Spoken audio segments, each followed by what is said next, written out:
سے حضرت عمر رضی اللہ تعالیٰ عنہ کو شہید کر دیا گیا. سمجھا یہ گیا تھا کہ یہ ساری عمارت شاید اسی شخصیت کے بل پر کھڑی ہے، لہذا جب میدان سے حضرت عمر ہٹ جائیں گے تو یہ خلافت کی پوری عمارت جو ہے وہ زمین بوس ہو جائے گی. لیکن معلوم ہوا یہ عمارت محمد کی بنائی ہوئی تھی صلی اللہ علیہ وسلم. کھنڈر بتا رہے ہیں عمارت عظیم تھی، بڑی عظیم عمارت تھی جو حضور نے تعمیر کی تھی، لہذا حضرت عمر کی شہادت سے کوئی فرق واقع نہیں. اسلام کا آئیڈیل نظام تو وہ تھا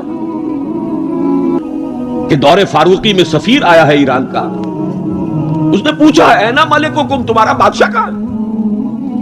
اسے جواب ملا لیس لنا ملکن بل لنا امیرون، ہمارا کوئی بادشاہ نہیں ہے، ہمارا تو ایک امیر ہے، امیر المومنین ہے ہمارا. بھئی وہ کہاں ہے؟ کوئی محل نظر نہیں آ رہا ہے چھوٹی سی بستی کے اندر. وہ ہمارے فاروق رہتا کہاں ہے جس کے نام سے تھرا رہے ہیں شہنشاہوں کے ایوان، لرزہ طاری ہے جس کے نام سے، رہتا کہاں؟ بتایا گیا کہ بیت المال کے کچھ اونٹ گم ہو گئے تھے، ہمارا وہ خلیفہ ان کو تلاش کرنے باہر گیا ہوا ہے. وہ کسی کو ساتھ لے کر گیا ہوگا کہ پہچان تو سکے. تو دیکھا کہ تھک گئے تھے حضرت عمر فاروق، صبح سے تلاش میں تھے، اونٹ نہیں ملے، تھک گئے، دھوپ تیز ہو گئی، تو ایک جھاڑی کے ذرا سائے میں استراحت فرما رہے ہیں اپنا کوڑا اپنے سر کے نیچے رکھ کر. اس نے وہاں کھڑے ہو کر کہا اے عمر، تم انصاف کرتے ہو لہذا تمہیں کوئی خوف نہیں. ہمارے بادشاہ ظلم کرتے ہیں، ان کی جان کانپتی رہتی ہے، اونچی اونچی فصیلوں کے پیچھے بھی وہ لرزتے رہتے ہیں، انہیں باڈی گارڈز کی ضرورت ہے، ان کے لیے تو طرح طرح کی حفاظتوں کا سامان. یہ تھا نظام جو محمد عربی نے دیا صلی اللہ علیہ وسلم. دور ملوکیت میں تو پھر وہی ایوان سجے، وہی محل بنے، وہی چہیتی بیویوں کے لیے کروڑوں روپے کے مقبرے تعمیر ہوئے، محل بنے. جا کر دیکھ لیجئے الحمرا، دیکھ لیجئے جا کر محل.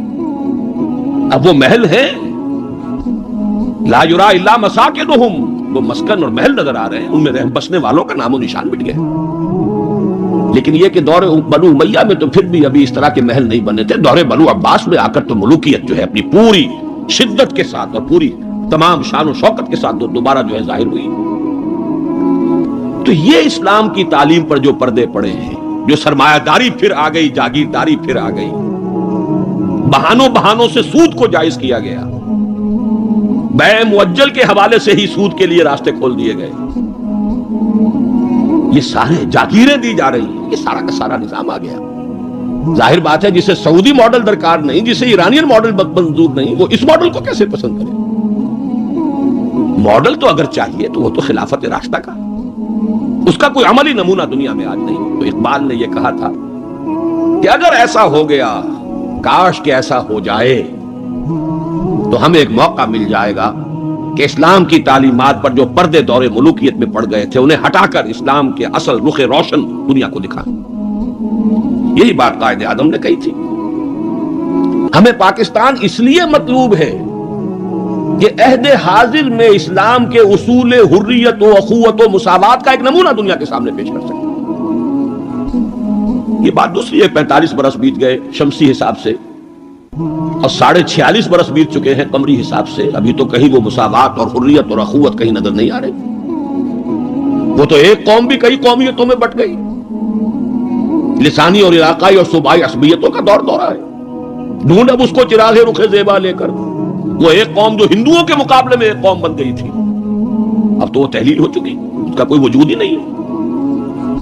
میں بہرحال اس مرثیے پر زیادہ مقصد نہیں کرنا چاہتا. اس وقت عرض یہ کرنا ہے آج کے انسان کی اصل ضرورت ایک ماڈل. زبانی کلامی بات کوئی قبول نہیں کرے گا. خلافت راشدہ کی مدح کریں گے، وہ کہیں گے پدرم سلطان بود، تو راجے تم کیا، اپنی شکل دیکھو، تم کیا، تم تو ہم سے بدتر ہو، تمہارے ہاں ڈسکریمنیشن. سید زیادہ تو سید زیادہ ہے ہی ہے، اونچائی ہے، اخلاق کا کتنا ہی پست ہو، اور یہ مسلی یہ تو ہے ہی نیچ، چاہے اخلاق اور کردار میں کتنا ہی اونچا ہو جائے. یوں تو سید بھی ہو، مرزا بھی ہو، افغان بھی ہو، تم سبھی کچھ ہو، بتاؤ تو مسلمان بھی ہو. تمہارا تمدن، تمہاری تہذیب، تمہارا نظام بدترین نظام. بڑے پیارے اشعار کہے علامہ اقبال نے، کہلوائے تو ہے ابلیس کی زبان سے، اصل میں اس کے پردے میں پیغام اپنا دیا ہے. اور ان کی یہ نظم جو ہے ابلیس کی مجلس شورا ان کے انتقال کے بعد چھپی ہے، یہ آخری دور ہے ان کا۔ اس لیے میں کہا کرتا ہوں کہ اقبال کا پیغام اگر دیکھنا ہو امت مسلمہ کے نام تو یہ نظم جو ہے ابلیس کی مجلس شورا یہ ان کا آخری پیغام۔ یہ ظاہر بات ہے کہ وہ کوئی نبی تو نہیں تھے معاذ اللہ، عام انسان تھے، ذہنی ارتقاء کے مختلف مراحل سے گزرے ہیں، تو ان کا ارتقاء جہاں تک ہوا ہے اس کی آخری صورت جو ہے وہ نظمیں ہیں کہ جو ارمغان حجاز میں شامل ہیں۔ جانتا ہوں میں یہ امت حامل قرآن نہیں ہے، وہی سرمایہ داری بندہ مومن کا دین۔ جانتا ہوں میں کہ مشرق کی اندھیری رات میں بے ید بیضا ہے پیران حرم کی آستی۔ عصر حاضر کے تقاضاؤں سے ہے لیکن یہ خوف، یہ ابلیس کہہ رہا ہے، عصر حاضر کے تقاضاؤں سے ہے لیکن یہ خوف، ہو نہ جائے آشکارا شرع پیغمبر کہیں۔ الحذر، آئین پیغمبر سے 100 بار الحذر۔ حافظ ناموس زن، یہ ہے معاشرت، مرد آزما مرد آفری۔ موت کا پیغام ہر نوع غلامی کے لیے، نہ کوئی فغفور و خاکہ نہ گدائے رہنشی۔ کرتا ہے دولت کو ہر آلودگی سے پاک و صاف، منعموں کو مال و دولت کا بناتا ہے امین۔ اس سے بڑھ کر اور کیا فکر و عمل کا انقلاب، بادشاہوں کی نہیں اللہ کی ہے یہ زمین۔ یہ ہے انقلاب۔ چشم عالم سے رہے پوشیدہ یہ آئیں تو خوب، ابلیس کہہ رہا ہے نا، چشم عالم سے رہے پوشیدہ یہ آئیں تو خوب، یہ غنیمت ہے کہ خود مومن ہے محروم یقین۔ یہ ماڈل آج کے انسان کی اصل ضرورت ہے۔ اب میں آپ کو بتاتا ہوں نبی اکرم صلی اللہ علیہ وسلم نے یہ ماڈل دیا کہ نہیں دیا۔ حضور صلی اللہ علیہ وسلم کا یہ ماڈل آج دنیا کا ہر باشعور انسان یہ ماننے پر مجبور ہے کہ آئیڈیل ماڈل، بدترین دشمنوں نے اقرار کیا۔ ایم این رائے 1920 میں لیکچر دیا اس نے، ہسٹوریکل رول آف اسلام، لاہور میں دیا، وہ کتاب اب بھی بھارت میں چھپتی ہے۔ اس نے کہا کہ تاریخ انسانی کا عظیم ترین انقلاب وہ ہے جو محمد نے برپا کیا صلی اللہ علیہ وسلم۔ گاندھی نے 1937 میں جب پہلی مرتبہ ہندوستان میں انگریزوں نے ہمیں کچھ تھوڑی سی سیلف گورنمنٹ دینی شروع کی تھی، 35 کا ایکٹ جو ہے گورنمنٹ آف انڈیا ایکٹ 1935، اس کے نتیجے میں پھر الیکشنز ہوئے سن 36 میں، اور پھر وزارتیں بنی اور پورے ہندوستان میں کانگریس کی وزارت۔ ہریجن میں مقالہ لکھا گاندھی نے اور اپنے ان وزیروں کو کہا، ہدایت کی کہ ابو بکر اور عمر کے ماڈل کو سامنے رکھنا۔ میں تمہارے سامنے ابو بکر اور عمر کی مثال پیش کروں۔ مجھے ایک واقعہ اور یاد آیا ہے، یہ تو چیز چھپی ہوئی ہے، ہریجن کا مقالہ ہے، اس کو تو کوئی شخص ویریفائی کر سکتا ہے۔ ایک واقعہ جو ہے یہ ایک روایت ہے۔ میں جب پہلی مرتبہ حیدرآباد دکن گیا تھا، یہ آج سے کوئی 10 سال پہلے کی بات ہے، وہاں ایک مولانا ابوالکلام آزاد انسٹیٹیوٹ ہے، اس میں میری ایک تقریر تھی، کھچا کھچ بھرا ہوا ہال۔ ایک صاحب جو گورنر رہے تھے، پرانے کانگریسی، بوڑھے 80 برس کی عمر کے گورنر رہے تھے بہار کے، بھی نام مجھے اس وقت ذہن سے اتر گیا ہے، وہ ان کی صدارت تھی۔ وہاں میں نے تقریر کی مولانا ابوالکلام آزاد مرحوم کے ایک زندگی کے بارے میں، اب اس کا تفصیل میں یہاں بیان نہیں کروں گا۔ تو ایک صاحب جو وہاں ریٹائر ہوئے تھے عثمانیہ یونیورسٹی سے as head of the political science department, وہ مجھ سے ملے۔ انہوں نے ایک تو مجھے یہ کہا کہ آج تک ابوالکلام کے بارے میں اگرچہ میں نے 20 لوگوں کو پی ایچ ڈی کرا دی ہے مولانا ابوالکلام آزاد کی زندگی اور ان کے خیالات، افکار، نظریات، ان پر 20 کو میں نے پی ایچ ڈی کرائی ہے اپنی نگرانی میں، لیکن اتنا کلیئر کانسیپٹ میرے سامنے ابوالکلام کا آج تک نہیں تھا۔ اور وہ 2 جملے میں بیان کر دیتا ہوں۔ میں نے یہ کہا کہ ابوالکلام کی زندگی کے 2 دور تھے، 1912 سے لے کر کا اور 1920 تک کا ابوالکلام، یہ تسلسل تھا تحریک شہیدین کا، سید احمد بریلوی رحمت اللہ علیہ اور شاہ اسماعیل شہید رحمہ اللہ، ان کی جو تحریک جہاد تھی اس کا معنوی تسلسل ہے ابوالکلام، الہلال اور البلاغ والا ابوالکلام۔ لیکن پھر 1920 میں اس نے ہمت ہار دی، ماحول سے تعاون نہیں ملا، مخالفت ہوئی علماء کی طرف سے، اس کھاتے کو بند کر کے حزب اللہ کا کھاتا، حکومت الہیہ کے قیام کی جد و جہد، یہ چیپٹر کلوز کیا ابوالکلام۔ 1920 سے لے کر اور پھر 1958 تک اپنے انتقال تک کا یہ جو دور ہے ابوالکلام کا، یہ ہے 1857 کی جنگ آزادی کا تسلسل۔ اگر آپ کے ذہن میں اپنی پچھلی صدی کی یہ دو تحریکیں ہوں، 1930 کی جو تحریک تھی 1830 کی، 1826 سے لے کر 1831 میں پھر شہادت ہوئی ہے بالا کوٹ میں، یہ جو تحریک تھی اس کا تسلسل ہے الہلال اور البلاغ والا ابوالکلام۔ 1857 میں جنگ آزادی تھی، انگریز کے خلاف بغاوت، اسے غدر کہتے تھے، اب جنگ آزادی کہتے ہیں۔ انگریزی دور میں ہم نے جب تاریخ پڑھی تھی تو وہ غدر کے نام سے تھی، اس میں ہندو اور مسلمان دونوں شریک تھے، متحدہ جدوجہد تھی انگریز سے نجات پانے کی۔ تو ابوالکلام کی 1920 کے بعد سے لے کر باقی زندگی جو ہے وہ در حقیقت مانوی تسلسل ہے اس جنگ آزادی کا جو 1857 میں لڑی گئی اور ناکام ہو گئی۔ ناکام تو وہ بھی ہو گئی، تحریک شہیدین بھی ناکام، 1857 کی جنگ آزادی بھی ہو گئی۔ بہرحال انہوں نے ایک بات تو یہ بتائی، اور مجھے اصل میں جو یاد آیا تھا معاملہ وہ ان کے ایک اور قول کا تھا۔ 1917 میں وہ کہتے ہیں کہ میں علی گڑھ میں پڑھتا تھا، اس وقت تک وہ صرف ایک کالج تھا، ابھی یونیورسٹی نہیں بنا تھا، اور ہاسٹل میں رہتا تھا۔ تو ایک روز شور مچ گیا، گاندھی جی آئے، گاندھی جی آئے، گاندھی جی آئے۔ گاندھی ابھی نئے نئے آئے تھے ساؤتھ افریقہ سے، اور وہ گویا کہ انڈیا کے پولیٹیکل ہورائزن پر ابھی وہ ایک رائزنگ سن کی حیثیت سے تھے۔ شور مچ گیا، گاندھی جی آئے، گاندھی جی آئے۔ خیر وہ ہم نے ان کو گھیر لیا، کہا کچھ خطاب کیجیے۔ ان کا خطاب نہیں، میں تو صرف دیکھنے آیا تھا، اور وہ گیا تھا۔ پہلے حاضری دی تھی سر سید کے قبر پر۔ پھر اس نے کہا میں آپ لوگوں کو ایک تو خوشخبری دیتا ہوں، آپ کے کالج کے یونیورسٹی بننے کا فیصلہ ہو گیا ہے، چارٹر آپ کی یونیورسٹی کا منظور ہو گیا ہے، آپ کو معلوم نہیں ہوگا، میں آپ کو خوشخبری دے رہا ہوں۔ لیکن ایک بات میں آپ سے اور کہتا ہوں، لوگ ہمت پر خوش ہو گئے، اگر آپ کا کالج یا آپ کی یونیورسٹی ایک عمر پیدا کر دے تو بہت بڑا احسان ہوگا نو انسان، لیکن مجھے یقین ہے آپ عمر پیدا نہیں کر سکتے، اس لیے کہ میں آپ کے ہاسٹلوں میں چکر لگا چکا ہوں، وہاں قالین بچھے ہوئے ہیں، وہاں عیش اور آسائش کے سامان ہیں، اس ماحول میں عمر پروان نہیں چڑھتا۔ میں یہ سمجھتا ہوں کہ علامہ اقبال نے جو اشعار لکھے ہیں شاید یہ واقعہ ہی ہو کہ جو اس کی تحریک بنا ہو۔ تیرے صوفے ہیں افرنگی، تیرے قالی ہیں ایرانی، لہو مجھ کو رلاتی ہے جوانوں کی تن آسانی۔ تو معلوم ہوا کہ یہ عمر کا وہ مقام گاندھی کی نگاہ میں تھا۔ اور پھر سن 1937 میں 20 برس بعد وزیروں کو کہا ہے کہ ابو بکر اور عمر کو اپنے سامنے ماڈل کی حیثیت سے رکھو۔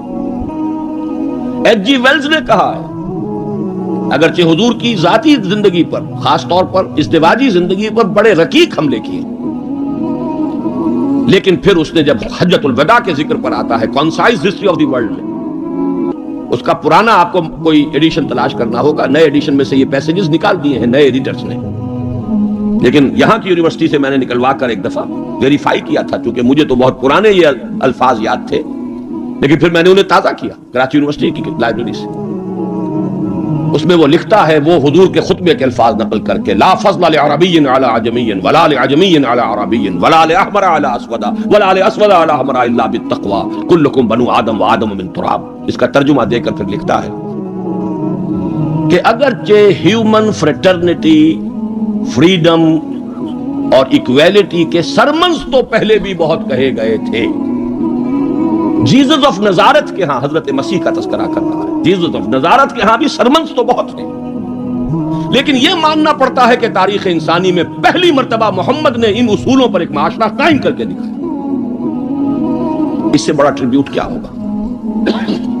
اور دشمن ہے، ذاتی اعتبار سے حملے کر رہا ہے، رقیق حملے کر رہا ہے، استہزاء کر رہا ہے یہ تعدد ازدواج کا، لیکن یہ بات ماننے پر مجبور ہے کہ انسانی تاریخ میں پہلی مرتبہ انسان کی حریت، اخوت اور مساوات کے اصولوں پر مبنی ایک نظام قائم کیا محمد صلی اللہ علیہ وسلم۔ اور نوٹ کیجئے یہی 3 الفاظ قائد اعظم نے استعمال کیے تھے۔ ہم پاکستان اس لیے چاہتے ہیں کہ عہد حاضر میں اسلام کے اصول حریت و اخوت و مساوات کا ایک نمونہ دنیا کو دکھائیں۔ اسی طرح پھر ڈاکٹر مائیکل ہارٹ کی دی 100 مشہور کتاب ہے۔ بہرحال یہ ماڈل، یہ رحمت محمد الرسول اللہ صلی اللہ علیہ وسلم انسان کو عطا کر چکے ہیں، اور اپنے تو بہرحال مدح کریں گے ہی، اپنوں کی تو آنکھ محبت اور عقیدت کی آنکھ ہے، لیکن میں نے یہ گواہیاں دی ہیں اغیار کی، دشمنوں کی۔ اب آئیے دوسری آیت کی طرف۔ لقد کان لکم فی رسول اللہ اسوۃ حسنہ، یہاں خطاب ہو رہا ہے تمہارے لیے اللہ کے رسول کی زندگی میں، اللہ کے رسول کی شخصیت میں ایک عمدہ نمونہ ہے۔ پہلے تو غور کیجئے لکم سے مراد کیا ہے؟ یہاں خطاب مسلمانوں سے ہے، یہاں پوری نوع انسانی سے نہیں ہے، یہ فرق ہے، نوٹ کر لیجئے۔ پہلی آیت کے مقابلے میں خطاب کا رخ اس آیت میں یہ محدود ہے، مسلمانوں کی طرف خطاب۔ اے مسلمانوں، تمہارے لیے رسول کی شخصیت میں ایک عمدہ نمونہ ہے۔ آپ کہیں گے کس دلیل سے یہ کہہ رہے ہیں؟ اسی آیت کا جو دوسرا ٹکڑا ہے وہ عام طور پر پڑھا نہیں جاتا۔ لقد کان لکم فی رسول اللہ اسوۃ حسنۃ لمن کان یرجو اللہ والیوم الآخر وذکر اللہ کثیرا، اس شخص کے لیے اسوہ ہے حضور کی زندگی اور شخصیت جو تین شرطیں پوری کرے، جیسے کہ قرآن مجید خود اپنے بارے میں کہتا ہے ھدی للناس شہر رمضان الذی انزل فیہ القرآن ھدی للناس وبینات من الھدی والفرقان، لیکن سورہ بقرہ ہی کے شروع میں کہتا ہے ھدی للمتقین۔ ستیارتھ پرکاش کے مصنف نے سوامی دیانند سرسوتی نے تو اعتراض کیا تھا اس پر۔ 14واں باب، بدنام زمانہ 14واں باب یاد ہوگا۔ اس کا حل کیا ہے اس اشکال کا؟ قرآن اپنی جگہ ہدایت ہے پوری نوع انسانی کے لیے تا قیام قیامت، لیکن اس سے استفادہ وہی کرے گا جس میں استفادے کی پیاس اور طلب۔ پیاس ہی نہیں، بہترین مشروب رکھ دیجئے، پیے گا نہیں انسان۔ بھوک نہیں، بیماری کی وجہ سے ذائقہ منہ کا خراب ہے۔ آپ نے دیکھا ہوگا ماؤں کو بیچاریاں بچوں کی کیسی کیسی خوش آمدیں کرتی ہیں، بیٹے کچھ کھا لو، یہ کھا لو، وہ کھا لو، یہ، لیکن اس کا منہ کا ذائقہ بگڑا ہوا، کچھ نہیں کھاتا، بھوک مری ہوئی ہے، کچھ نہیں کھاتا۔ تو جس میں ہدایت کی طلب نہیں ہوگی قرآن اس کو ہدایت نہیں دے گا۔ اپنی جگہ ھدی للناس، استفادے کے لیے شرط ہے، پیاس ہو، طلب ہو تب۔ اسی طرح حضور کی زندگی اسوہ کاملہ، اپنی جگہ مکمل ہر اعتبار سے، لیکن اس سے استفادہ کرنے کے لیے تین شرطیں ہیں۔ لقد کان لکم فی رسول اللہ اسوۃ حسنۃ لمن کان یرجو اللہ والیوم الآخر وذکر اللہ کثیرا، اس کے لیے اسوہ ہے کہ جو اللہ سے ملاقات کا امیدوار ہے، یوم آخرت پر یقین رکھتا ہے، حساب کتاب کا یقین ہے، اور اللہ کا ذکر کرتا ہو کثرت کے ساتھ، اس کے لیے بہت اہم ہے یہ نقطہ جو عام طور پر اس آیت کا دوسرا ٹکڑا جو ہے وہ سنایا ہی نہیں جاتا۔ لقد کان لکم فی رسول اللہ اسوۃ حسنۃ لمن کان یرجو اللہ والیوم الآخر وذکر اللہ کثیرا اللہم ربنا اجعلنا منہم، اے اللہ ہمیں ان لوگوں میں شامل فرما جو ان تین شرطوں کو پورا کر کے اور محمد الرسول اللہ صلی اللہ علیہ وسلم کے اسوہ حسنہ سے استفادہ کر سکے۔ اب نوٹ کیجئے حضور کا یہ اسوہ نمونہ کس کس پہلو سے ہے؟ اس میں بھی ذرا تین مراحل آئیں گے۔ سب سے پہلے یہ کہ ایک فرد کی حیثیت سے اسوہ کاملہ، خاص طور پر میرے نزدیک تو یہ سیرت النبی کا اعجاز ہے، معجزہ ہے، اگرچہ حضور کا سب سے بڑا معجزہ قرآن ہے، لیکن خود اپنی جگہ پر سیرت النبی معجزہ ہے۔ کس معنی میں؟ انسان کی جتنی حیثیتوں کا آپ تصور کر سکتے ہیں ان تمام حیثیتوں میں اسوہ موجود ہے محمد الرسول اللہ صلی اللہ علیہ وسلم۔ باپ کی حیثیت سے اسوہ موجود، حضرت مسیح کی زندگی میں تو نہیں، انہوں نے شادی نہیں کی۔ شوہر کی حیثیت سے اسوہ موجود، خسر کی حیثیت سے اسوہ موجود، حضرت علی کے خسر ہے کہ نہیں، حضرت عثمان کے خسر ہے یا نہیں۔ داماد کی حیثیت سے اسوہ موجود، حضرت ابوبکر حضرت عمر کے داماد ہے کہ نہیں۔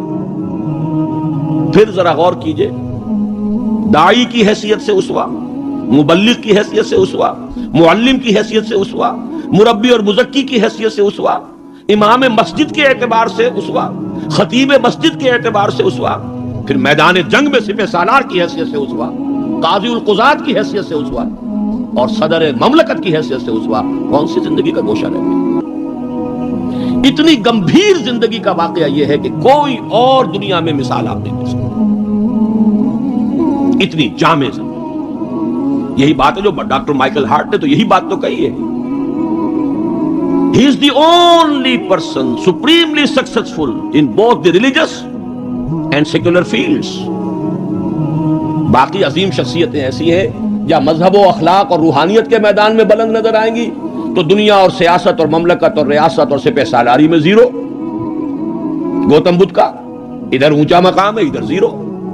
حضرت مسیح کا ادھر اونچا مقام، ادھر زیرو۔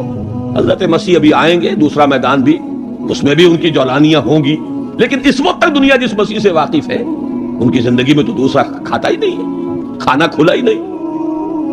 اور ادھر آئیے سکندر اعظم کہاں میکڈونیا سے چلا ہے اور بیاس تک پہنچ گیا ہے 3 سال کے اندر اندر، لیکن روحانیت اور مذہب اور اخلاق کے معاملے میں زیرو سے کام نہیں چلتا، کوئی مائنس ویلیو لانی پڑے گی۔ اسی طرح اٹیلا، اسی طرح چنگیز خان۔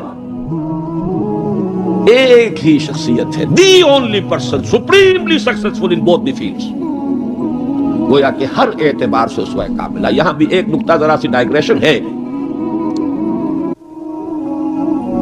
ایک پہلو ایسا ہے انسانی زندگی کا جس میں حضور اس کا کی شخصیت یا آپ کی سیرت اسوہ نہیں ہے۔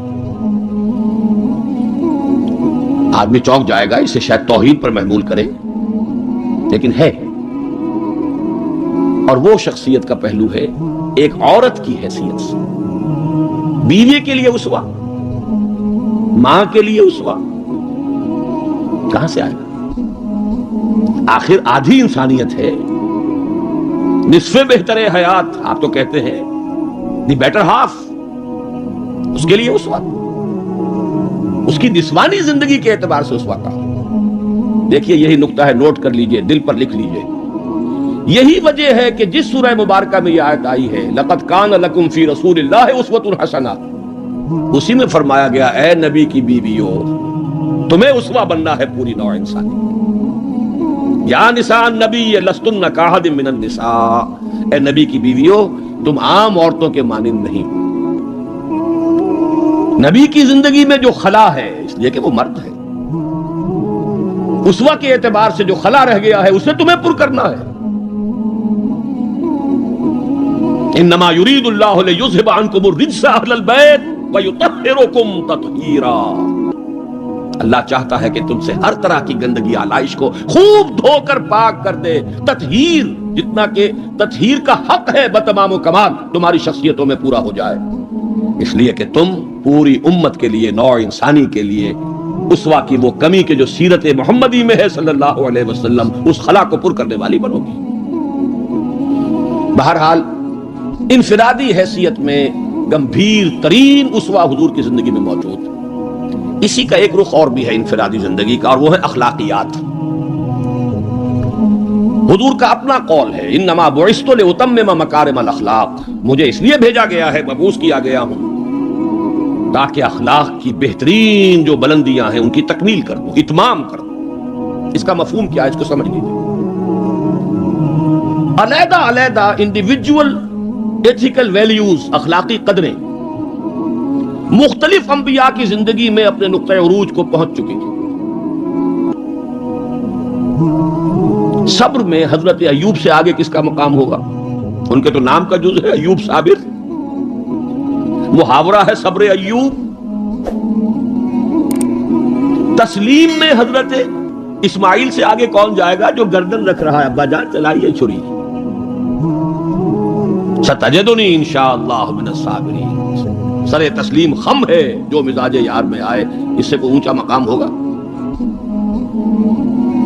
استقامت میں حضرت نوح سے آگے کوئی جا سکتا ہے؟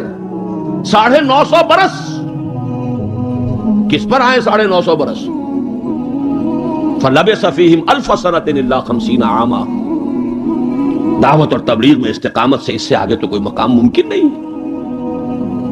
غیرت اور حمیت اور جلال دین کے لیے حضرت موسیٰ سے آگے کون جائے گا؟ زہد اور لذات دنیا سے کنارہ کشی میں حضرت مسیح اور حضرت یحییٰ سے آگے کون سا مقام ہے؟ اب کمی کون سی تھی؟ یہ ہے بات سوچنے کی۔ پھر اتمام کس کا کیا حضور؟ یہ اتمام ہے جامعیت کا اتمام، ان تمام اقدار کو جمع کر کے ایک بہترین گلدستہ توازن اعتدال کے ساتھ ان سب کو ایک شخصیت میں جمع کر دینا، یہ ہے وہ اتمامی اور تکمیلی شان جو محمد الرسول اللہ صلی اللہ علیہ وسلم کی ہے اس میدان میں۔ زہد بھی ہے لیکن ازواج مطہرات بھی ہے، نکاح بھی ہے۔ وہ زہد نہیں ہے کہ جو رہبانیت والا زہد ہے۔ حضرت عائشہ کی شہادت ہے کہ حضور بیٹھے ہوتے تھے ہمارے مابین اور پیار اور محبت کی باتیں ہوتی تھیں، مزاحد خشک کا معاملہ نہیں تھا حضور کا۔ حضور نے خود فرمایا مجھے تمہاری اس دنیا سے 3 ہی چیزیں پسند ہیں، ان میں سے ایک عورت کا ذکر کیا، کوئی حجاب نہیں، جو فطرت ہے جو اللہ نے بنائی ہے، بھرپور عائلی زندگی بسر کی ہے، اور بہت محبت کرنے والے اور محبت دینے والے شوہر تھے محمد صلی اللہ علیہ وسلم۔ لیکن جیسے ہی اذان کی آواز آتی تھی ایسے اٹھ کر چلے جاتے تھے کہ جیسے ہم سے کوئی تعلق ہی نہیں، سروکار ہی نہیں، ہم سے واقف ہی نہیں کہ ہم کون۔ یہ ہے وہ درمیانے قار دریا تختہ بندم کر دئی باز می گوئی کے دامن تر مکن ہوشیار باش۔ اچھا دیکھیے یاد آ گیا ہے، آپ کی بھی طبیعت اس وقت جو ہے میں تو دیکھ رہا ہوں آمادگی ہے، وقت کچھ زیادہ بھی صرف ہو جائے تو کوئی حرج نہیں۔ رجم کا ایک واقعہ ہو رہا ہے حضرت مسیح کی زندگی میں، وہ میری مگدلین پڑھا ہوگا آپ نے، زانیہ تھی، جرم ثابت ہو گیا، اسے رجم کرنے کے لیے لے کے جا رہے تھے، شور مچا ہوا تھا، حضرت مسیح بھی گزر رہے تھے، کیا معاملہ ہے؟ یہ ہے، فرمایا ٹھیک ہے چلو، خود بھی چلے۔ اب جب اسے باندھ دیا گیا، اب کھڑے ہو کے فرمایا ٹھیک ہے قانون ہے رجم کا اور یہ شریعت موسوی کا حکم ہے، رجم ہونا چاہیے، لیکن اس کو پہلا پتھر وہ مارے جس نے خود کبھی زنا نہ کیا۔ میں کہتا ہوں حیرت ناک بات ہے یہ کہ اتنی شرافت ان لوگوں میں تھی کہ ایک ایک جو ہے وہاں سے کھسکنا شروع ہو گیا، مجمع چھٹ گیا۔ یہ ایک رخ ہے زندگی کا۔ حضور کی شخصیت میں اب آپ کو 2 رخ جمع ملیں گے۔ وہ غامدیہ خاتون آئی ہے، اس نے کہا حضور مجھ سے وہ خطا ہو گئی ہے، مجھے پاک کر دی۔ حضور نے پوچھا کہ کہیں کوئی حمل تو نہیں ہے؟ جی حمل بھی ہے۔ تو جاؤ، جرم تمہارا ہے، اس جان کا کیا جرم ہے جو تمہارے پیٹ میں ہے؟ وضع حمل کے بعد آنا۔ اب آئی ہے وہ وضع حمل کے بعد، بچہ گود میں ہے، حضور وہ مرحلہ طے ہو گیا، مجھے پاک کر دیجئے، رجم کر دیجئے، میں پاک ہو جاؤں، دنیا کی سزا میں بھگت لوں گی، آخرت میں اللہ مجھے بچا۔ فرمایا ابھی تو اس بچے کی زندگی تمہارے ساتھ وابستہ ہے، جاؤ دودھ پلاؤ۔ کچھ دنوں کے بعد پھر آئی ہے، بچے کے ہاتھ میں روٹی کا ٹکڑا ہے، کھا رہا ہے۔ فرمایا ہاں ٹھیک ہے، لے جاؤ اس کو رجم کر دو، اللہ کا حکم ہے، لا تاخذکم رافت فی دین اللہ ولا تاخذکم بہما رافت فی دین اللہ۔ اللہ کا حکم ہے، کرنا ہوگا، چاہے اپنے سینے پر پتھر رکھنا پڑے، اب رجم کرنا ہوگا۔ لیکن جب رجم ہو گیا ہے اور وہ خاتون جو ہے ان کا انتقال ہو گیا، کسی کی زبان سے نکل گیا کتنی بے حیا عورت تھی، حضور نے ڈانٹ دیا، نہیں اس عورت نے وہ توبہ کی ہے کہ اگر تمام مدینے والوں پر تقسیم کر دی جائے تو سب کی نجات کا ذریعہ بن جائے۔ یہ توازن ہے، حکم رب کا نفاذ بھی ہے، اس میں اپنی ذاتی شفقت کو آڑے نہیں آنے دینا ہے، لیکن یہ نہیں ہے کہ اس سے کوئی سوء ظن ہو۔ مریض سے دشمنی نہیں ہوتی، مرض سے دشمنی ہوتی، مریض سے تو ہمدردی ہوتی، اور اس نے تو وہ توبہ کی ہے۔ بہرحال انفرادی سطح پر میں نے ایک تو عرض کیا کہ اسوہ محمدی کی جامعیت کبریٰ، نمبر 2 اخلاقی میدان میں تکمیل، یعنی تمام جتنی اخلاقی اقدار ہیں بلند اور اعلیٰ، ان کا مجموعہ حسین گلدستہ جس میں ہر شے اپنے اپنے مقام پر صحیح توازن اور اعتدال کے ساتھ ہے، یہ ہے خاص معاملہ محمد الرسول اللہ صلی اللہ علیہ وسلم۔ دوسرا اسوہ حضور کا وہ میں بیان کر چکا، ایک ماڈل پیش کر دیا، نوع انسانی کے لیے ایک ماڈل، وہ نظام قائم کیا، کس نے کیا؟ محمد الرسول اللہ نے کیا صلی اللہ علیہ وسلم۔ اگرچہ یہ نوٹ کر لیجئے کہ اس ماڈل کا جو اصل ہے دور وہ ہے دور فاروقی. یہاں بھی کہیں آپ یہ نہ کہیں توہین کر رہا ہے، دور نبوی نہیں ہے اس کا ماڈل. کیوں؟ حضور کی حیات طیبہ میں تو ابھی انقلابی عمل جاری تھا، ریولوشنری پروسیس تھا اپنے پورے جوبن کے اوپر. نظام قائم ہوا اور آپ کا انتقال ہو گیا، بلکہ آپ نے خود چوز کیا ہے. اللہم فی الرفیق الاعلی، اے اللہ بس میرا کام پورا ہو گیا، اب میں مزید یہاں رہنے کو تیار نہیں. خود خطبہ دیا آپ نے. بلکہ اسے اگر سوء ادب نہ سمجھا جائے تو میرے دل میں تو ایک بات ہے کہ اگر حضور کے قدموں میں اللہ نے پہنچا دیا میدان قیامت میں یا عالم آخرت میں، تو شکوہ کروں گا کہ حضور آپ نے جلدی کی. ابھی جو عرب ایمان لائے تھے یدخلون فی دین اللہ افواجا، ابھی ان کی کچھ اور تربیت آپ فرماتے، کچھ اور دن آپ دنیا میں قیام فرماتے. چوائس ہوتا ہے نبی کا، یہ تو حضور کی حدیث ہے. انبیاء کا معاملہ خاص ہے کہ جب وقت آ جاتا ہے اس وقت انہیں چوائس دے دیا جاتا ہے. ابھی مزید رہنا چاہتے ہیں تو رہیے، اور اگر واپس آنا چاہتے ہیں تو ٹھیک ہے، آپ کا وہ وقت جو ہے ہو چکا. اسی پر تو حضور نے فرمایا تھا مرض وفات میں جب ذرا سا وقفہ ہوا ہے اور افاقہ ہوا ہے، حضرت ابوبکر نماز پڑھا رہے تھے مسجد نبوی میں، اور حضور پھر اپنے اس افاقے کی وجہ سے حضرت علی اور حضرت عباس رضی اللہ تعالی عنہما کے کندھوں پر اپنا ایک ایک ہاتھ دست مبارک رکھ کر مسجد میں تشریف لائے ہیں. حضرت ابوبکر ہٹنے لگے پیچھے. جب آپ امامت فرمایا آپ نے اشارے سے کہا نہیں تم امامت کرو. حضرت ابوبکر کے پہلو میں بیٹھ گئے، کھڑے نہیں رہ سکے. اب آپ نماز پڑھ رہے تھے، حضرت ابوبکر آپ کی اقتدا کر رہے تھے، اور باقی پوری جماعت حضرت ابوبکر کی اقتدا کر رہے تھے. یہ خاص نماز ہے، یہ ایک ہی نماز ہے بس جو اس رنگ میں پڑھی گئی. اس نماز کے بعد آپ نے خطبہ دیا. اللہ نے اپنے ایک بندے کو یہ اختیار دیا ہے، چاہے وہ دنیا میں رہے اور چاہے وہ واپس آ جائے. بندے نے اللہ کی طرف لوٹنے کو قبول کر لیا.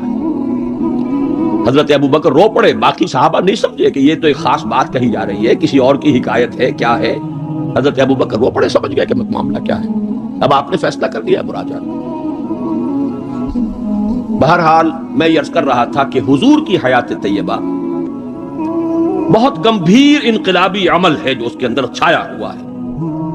اس میں پھر ابھی اس نظام کی برکات جو ہے وہ نمایاں نہیں ہے، موجود ہیں، نمایاں نہیں ہے. اسی طرح حضرت ابوبکر کے کل 2.25 سال، اور وہ بھی جس انقلاب کی تکمیل حضور نے کر دی تھی، اس کے خلاف جو کاؤنٹر ریولوشنری موومنٹس اٹھی ہیں ان کو کرب کرنے میں سارا وقت صرف ہو گیا.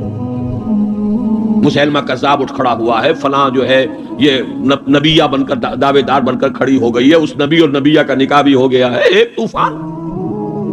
منکرین زکوٰۃ کھڑے ہو گئے ہیں. اور شاید آپ نے کبھی نوٹ نہ کیا ہو، نوٹ کر لیجئے، یہ سورت تو آپ پڑھتے ہی ہیں، اذا جاء نصر اللہ والفتح ورأیت الناس يدخلون فی دین اللہ افواجا. لیکن یہ کہ اس کی ایک برعکس تصویر بھی ہے، وہ دیکھ لیجئے کہ حضور کے انتقال کے بعد وہ جو فوج در فوج آئے تھے، فوج در فوج نکل بھی گئے تھے. یخرجون من دین اللہ افواجا. اور دارالاسلام جو ہے وہ صرف مدینے تک محدود ہو کر رہ گیا تھا.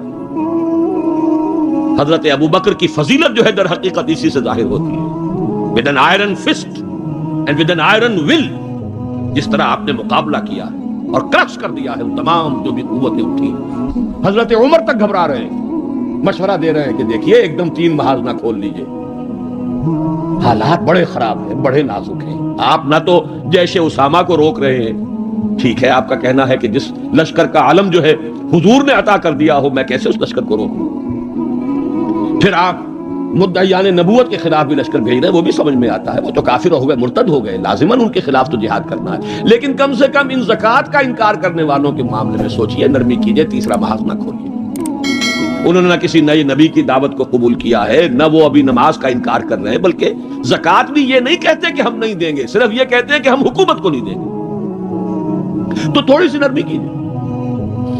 حضرت عمر کو ڈانٹ پلائی ہے حضرت ابوبکر نے، اے عمر تم دور جاہلیت میں تو بڑے سخت تھے اور بڑے ہمت والے تھے، اسلام میں آ کر کمزور ہو گئے.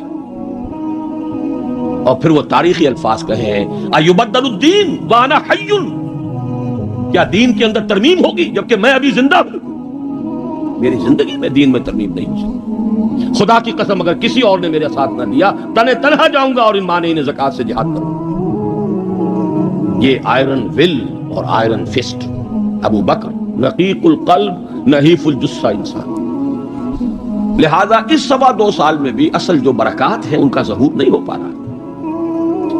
اصل میں جسے انگریزی میں آپ کہتے ہیں للی ان بلوم، یہ گلاب کا پھول پوری طرح کھل کر جو سامنے آیا ہے وہ دور فاروقی ہے رضی اللہ تعالی عنہ. اس کی وہ شانیں ہیں. تو سفیر کا واقعہ سنا چکا ہوں. حریت کا معاملہ دیکھیے کہ سعد ابن ابی وقاص کے بارے میں پرچہ نویس نے اطلاع دی ہے ایران سے. گورنر ہے ایران کے حضرت سعد ابن وقاص، اور گورنر اس لیے ہے کہ خود فاتح ایران ہیں. یہ ریوڑیوں کی طرح بٹی ہوئی گورنریاں نہیں ہے کہ اس کو دے دو اس کو دے دو، جس کو چاہو دے دو. خود فاتح ایران سعد ابن ابی وقاص. اور آدمی کون ہے وہ؟ ایک ہی انسان ہے جس کے بارے میں حضور نے فرمایا اے سعد تم پر میرے ماں باپ قربان. غزوہ احد میں جب لرغہ کیا ہے کفار نے اور حضور کو شہید کرنے کے لیے سرتوڑ کوشش کی ہے، اس وقت تیر اندازی کر رہے تھے حضرت سعد ابن ابی وقاص رضی اللہ تعالی عنہ، یکی از عشرہ مبشرہ. اس وقت حضور نے کہا تھا تیر چلائے جاؤ اے سعد، تم پر میرے ماں باپ قربان. وہ سعد ہیں کہ پرچہ نویس نے اطلاع دی ہے کہ سعد نے اپنے گھر کے باہر ایک ڈیوڑی بنا لی ہے، دربان کھڑا کر دیا ہے. حضرت بلال کو بھیجا ہے، خط میں ڈانٹ دی ہے، لیکن بلال کو حکم تھا کہ پہلے جا کر ڈیوڑی کو آگ لگا دینا پھر یہ خط دینا سعد کو. نے آگ لگائی ہے پھر جا کر یہ خط دیا ہے. خط میں لکھا ہے سعد لوگوں کو ان کی ماں نے آزاد جنا تھا، تم نے انہیں اپنا غلام کب سے بنا دیا. حریت کا اس سے اونچا تصور کوئی ہوگا؟ ایک عورت ٹوک رہی ہے، عمر جی محمد عورت تھی، یہ کیا تم نے حکم نافذ کیا ہے کہ مہر اس سے زیادہ نہیں ہوگا؟ ہمارے جس حق پر اللہ نے کوئی حد نہیں لگائی، تم کون ہوتے ہو حد لگانے والے؟ قرآن کی آیت ہے بات ہے تم احداہن قنطارن، تم نے اگر اپنی کسی بیوی کو ڈھیروں دیا ہو سونا تب بھی واپس نہیں لے سکتے. جب قرآن نے ڈھیروں سونے تک کی اجازت دی ہے، تم کون ہوتے ہو اس کے اندر ترمیم کرنے والے؟ عمر وہیں کہتے ہیں آج ایک بڑھیا نے عمر کو دین سکھایا اور آرڈیننس واپس. حریت، احتساب، تنقید، مساوات، اگر یہ کچھ چڑیاؤں کے نام ہیں، ہمارے لیے تو یہ چڑیاں ہیں، ان کا ہے، صرف شکلیں ہیں، نام ہیں، حقیقت کہیں نہیں. ان تمام چیزوں کی بتمام و کمال حقیقت دیکھنی ہو تو حضرت فاروق کا دور ہے. بیت المقدس کا سفر کر رہے ہیں اور ایک اونٹ تقریباً 700 میل کا سفر ہے. کوئی نجی سفر نہیں ہے، کوئی انٹوریج نہیں ہے، کوئی 250 300 400 آدمی ساتھ نہیں ہے، کوئی پورا بوئنگ 747 نہیں لے جایا گیا عمرے کے لیے. ایک اونٹ ایک خادم، اسی اونٹ پر راشن بھی ہے، لہذا بیک وقت 2 آدمی نہیں بیٹھ سکتے، ایک ہی آدمی سواری کر سکتا. ایک منزل میں خلیفہ وقت اوپر بیٹھے ہیں اور خادم نکیل پکڑ کر آگے چل رہا ہے. اگلی منزل میں خادم اوپر بیٹھا ہے اور خلیفہ وقت نکیل پکڑ کر چل رہا ہے. اور آخری وقت میں باری اتفاقاً آ گئی خادم کی. اس نے ہاتھ جوڑ دیا کہ خدا کے لیے لوگ کیا کہیں گے، میرے سر ہو جائیں گے. فرمایا نہیں، الدور دورک، نہیں، باری تمہاری. اور اس محاذ پر تھے کون کمانڈر؟ ابو عبیدہ بن الجراح رضی اللہ تعالی عنہ، امین هذه الامہ. جب غلغلہ ہوا آ گئے عمر، آ گئے عمر، آ گئے، تشریف لے آئے. اب وہ آئے ہیں استقبال کے لیے، دیکھا کپڑے سخت میلے، ننگے پاؤں، درمیان میں کہیں کیچڑ آیا تھا، پیدل چل کے آ رہے تھے تو جوتے بھی ہاتھ میں لے لیے تھے. کہا یہ آپ کیا کر رہے ہیں، اپنا حلیہ کوئی درست کیجئے، یہ بڑا متمدن ملک ہے، بڑے مہذب لوگ ہیں یہ شام کے لوگ، کیا کہیں گے. ڈانٹ ملائی ہے حضرت ابو عبیدہ کو بھی. نحن قوم اعزنا اللہ بالاسلام، اے ابو عبیدہ کیا ہو گیا ہے تمہیں؟ ہم وہ لوگ ہیں کہ ہمیں جو عزت اللہ نے دی ہے وہ اسلام سے دی ہے، کپڑوں سے نہیں دی. واقعہ یہ ہے کہ یہ ہے وہ heights by great men reached and kept. یہ مثالیں ہیں، یہ آئیڈیل ہے، یہ اسوہ ہے. اور اس میں کمال عمر کا نہیں ہے، کمال محمد الرسول اللہ کا ہے صلی اللہ علیہ وسلم. درخت اپنے پھل سے پہچانا جاتا ہے، عمر تو درخت کا پھل ہے، ابو بکر اس درخت کے پھل ہیں، صحابہ کرام اس شجرہ طیبہ کے برگ و بار ہیں. اس وقت تو محمد کا ہے صلی اللہ علیہ وسلم. لیکن اب آگے آئیے، اسوے کی تیسرا حصہ ہے اسوہ کا. اور یہ نوٹ کر لیجئے، جس مقام پر یہ آیت وارد ہوئی ہے سورہ احزاب میں، پہلے تو میں نے آپ کو بتایا سورہ احزاب ہی میں وہ آیت لی ہے جس میں اسوہ خواتین کے لیے حضور کے ازواج مطہرات. لیکن یہ آیت کہاں آئی ہے پرٹیکولرلی؟ وہ ہے غزوہ احزاب، جنگ کا مرحلہ. یہ جنگ کس لیے لڑی جا رہی تھی؟ غلبہ دین کے لیے. لِیُظْهِرَهُ عَلَى الدِّینِ كُلِّهِ. چھاپڑا صاحب سے آپ نے وہ سورہ صف کی آیات سن لی ہیں، کاش کہ وہ ایک آیت اور شامل کر دیتے اس سے پہلے، اس لیے کہ اس وقت کا جو دنیا کا نقشہ ہے وہ اس آیت میں. یریدون لیطفئوا نور اللہ بافواہہم، یہ چاہتے ہیں کہ اللہ کے نور کو، اللہ کے اس نور کو اپنی منہ کی پھونکوں سے بجھا دیں. واللہ متم نورہ ولو کرہ الکافرون، اور اللہ تو اپنے نور کا اتمام فرما کر رہے گا چاہے کافروں کو کتنا ہی ناگوار ہو. هو الذی ارسل رسولہ بالہدی ودین الحق لیظہرہ علی الدین کلہ ولو کرہ المشرکون. اس کا ترجمہ آپ سن چکے ہیں. وہ یہ اللہ جس نے بھیجا اپنے رسول کو الہدا اور دین حق دے کر تاکہ غالب کریں اس کے کل دین پر، پورے کے پورے نظام زندگی پر، تمام کے تمام نظاموں پر، دینوں پر، چاہے مشرکوں کو کتنا ہی ناگوار ہو. اسی کے لیے جہاد کی پکار ہے. هل ادلکم علی تجارۃ تنجیکم من عذاب الیم تؤمنون باللہ ورسولہ وتجاہدون فی سبیل اللہ باموالکم وانفسکم. اسی کے لیے قتال کی ترغیب ہے. یہ اس پہلے حصے میں ہے. ان اللہ یحب الذین یقاتلون فی سبیلہ صفا کانہم بنیان مرصوص. تو حضور کا ایک اسوہ تو پوری نوع انسانی کے لیے ہے، وہ ماڈل جو آپ نے دکھا دیا، قائم کر کے نظام کی ایک مثال دنیا کے سامنے پیش کر دی. یہ ممکن ہے، قائم ہو سکتا ہے، یہ کہانی نہیں ہے، یہ تو تاریخ کا نصف النہار ہے. 5000 برس قدیم بات ہوتی تو کہتے پتہ نہیں ڈکوسلا ہے، ہوا بھی ہے کہ نہیں ہوا. یہ تو عین ہسٹوریکل ایرا ہے، تاریخی حقائق ہیں، پوری دنیا مان رہی ہے. روز روشن نصف النہار پر سورج تاریخ کا ہے جبکہ محمد رسول اللہ صلی اللہ علیہ وسلم نے یہ ماڈل پیش کیا جس کا کہ اقرار اور اعتراف دشمن کر رہے ہیں. تو وہ اسوہ تو ہے پوری نوع انسانی کے لیے. میں نے آپ کو نوٹ کرایا تھا لقد کان لکم. وہ اسوہ جو اس امت کے لیے ہے وہ کون سا اسوہ ہے؟ وہ اسوہ ہے وہ طریقہ کار جس سے کہ آپ نے وہ انقلاب برپا کیا. کیسے قائم کیا؟ منہج کیا تھا، منہاج کیا تھا، طریقہ کار کیا تھا، پہلے کیا کیا تھا، پھر کیا کیا تھا، اگلا قدم اٹھایا تو کیوں اٹھایا، پہلے نہیں اٹھایا تو کیوں نہیں اٹھایا تھا، کیا سبب ہے کہ مکے میں حکم دیا جا رہا ہے چاہے تمہارے ٹکڑے اڑا دیے جائیں، تمہیں زندہ آگ کے اندر جلا دیا جائے تب بھی تم ہاتھ نہیں اٹھاؤ گے. کفو ایدیکم، اپنے ہاتھ بندھے رکھو. نو ریٹیلیشن، نو ریونج، کوئی انتقام نہیں، کوئی قصاص نہیں. آئے گا وہ وقت جب تمہارے ہاتھ کھول دیے جائیں گے.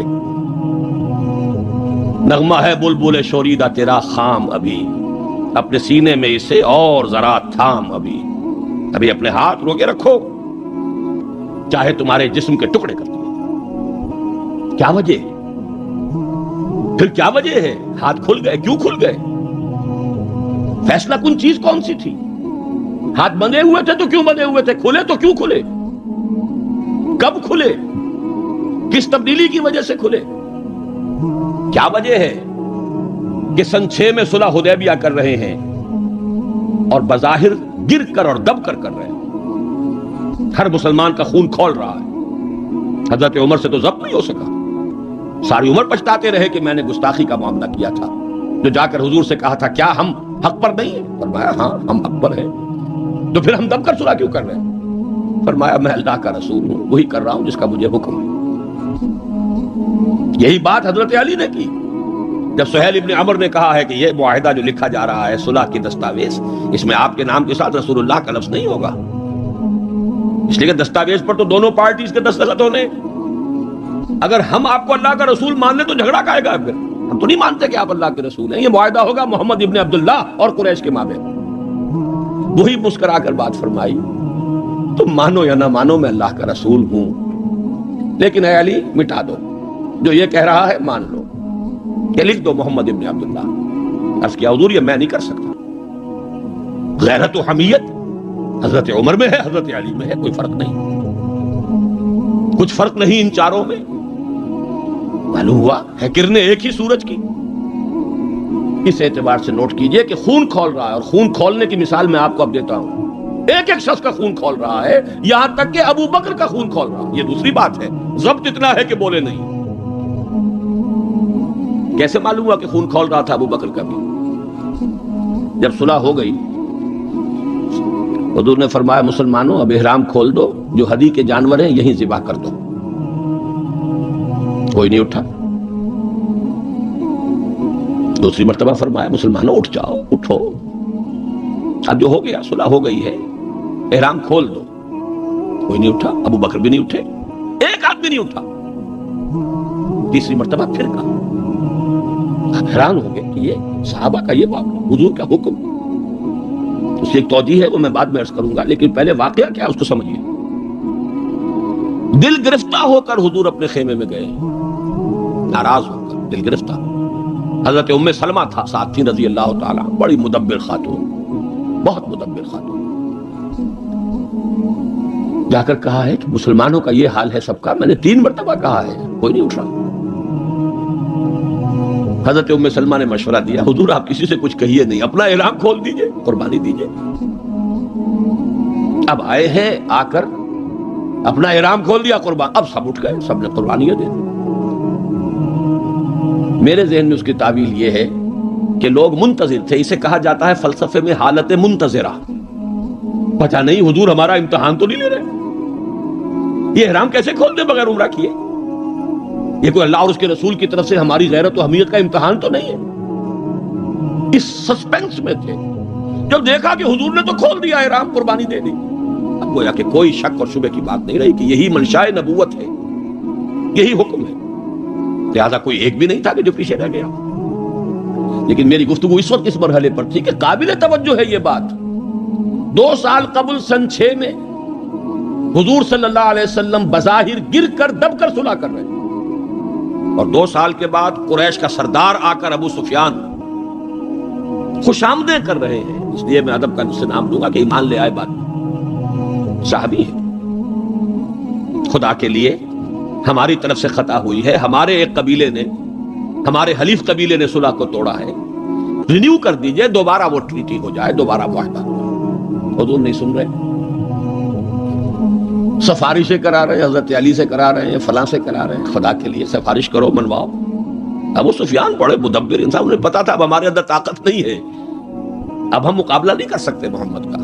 2 برس جو حضور کو مل گئے، اس میں جو آپ نے پھر اپنی دعوت اور جو تنظیم اور تربیت کے مراحل جس تیزی کے ساتھ آگے بڑھائے ہیں، خیبر فتح کر لیا، اتنی بڑی فتح، صلح حدیبیہ کے فوراً بعد، جب اندرون ملک عرب کوئی اندیشہ نہیں رہا، سیدھے آپ نے تیر کی طرح رخ کیا خیبر کا، اور وہ گڑھ اور قلعہ جو ہے یہود کا، اس کو پاش پاش کر دیا۔ السلام علیکم ورحمۃ اللہ وبرکاتہ۔ مزید اسلامک بیانات سننے کے لیے ہمارے اس چینل حیر فیت کو سبسکرائب کیجیے۔ شکریہ۔